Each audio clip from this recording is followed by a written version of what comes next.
Thank you. Shri Chandan Chauhan. Yes, please.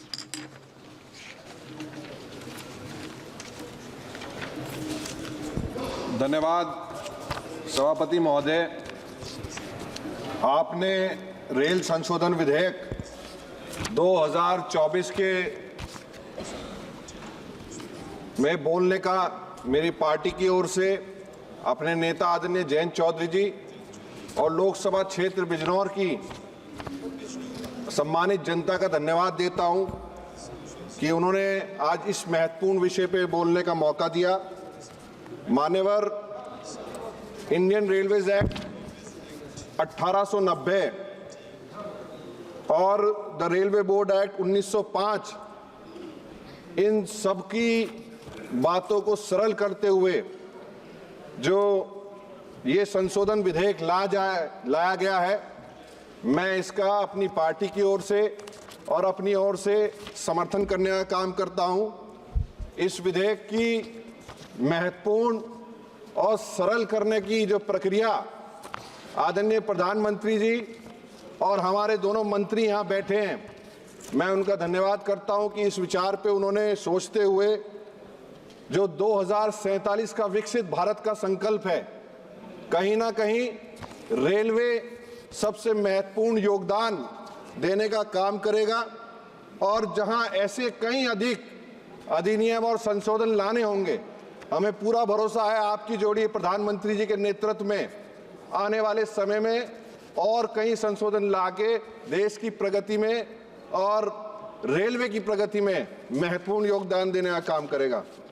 मान्यवर, जहां ये घनी आबादी के चैलेंजेस हैं और ऐसे समय में रेलवे जैसे जिम्मेदार बोर्ड को सुविधाएं देने की जिम्मेदारी है, वहीं विश्व के मानकों को पूरा करने के लिए, कार्बन उत्सर्जन की मांगों को पूरा करने के लिए, जहां पिछले दिनों 2014 से पूर्व 21,000 से अधिक किलोमीटर का जो है इलेक्ट्रिफिकेशन किया था, मैं धन्यवाद देता हूं प्रधानमंत्री जी की सरकार का। उनके नेतृत्व में जो सरकार है, उन्होंने पिछले 10 वर्षों में 44,000 किलोमीटर इलेक्ट्रिफिकेशन करके महत्वपूर्ण योगदान करने का काम किया।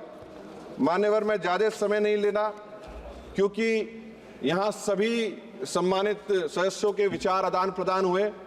मैं अपनी बातों को हमारे स्पीकर के सदस्य हैं उनकी बातों से जोड़ता हूँ। निश्चित रूप से हर जगह रेलवे लाइंस को हटाया जा रहा है, अंडर पासिस बनाए जा रहे हैं। कई बार देखने को मिलता है कि पानी भरने की घटनाएं बढ़ती हैं, कई बार हादसे भी हो जाते हैं उनमें।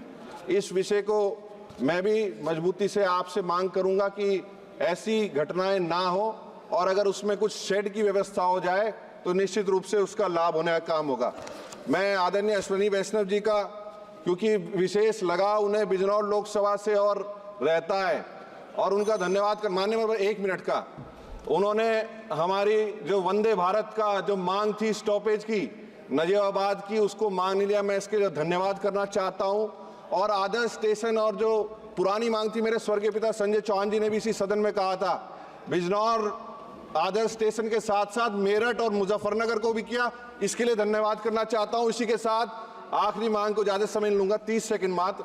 माननीय सभापति जी, जो हमारी सरकार की योजना है हमारे पवित्र स्थानों को जोड़ने के लिए, एक हमारी दौराला हस्तिनापुर और बिजनौर विदुरकुटी होते हुए अगर उस मांग का डीपीआर बन गया है, आदरणीय सभापति जी आपके माध्यम से मंत्री जी और सरकार इसे स्वीकार कर ले तो निश्चित रूप से जो अमृत भारत और विकसित भारत का संकल्प है, इसको हम पूरा करने का हासिल करेंगे। मैं इस विधेयक के समर्थन में आपने मुझे बोलने का मौका दिया, मैं बहुत बहुत धन्यवाद आभार व्यक्त करता हूँ।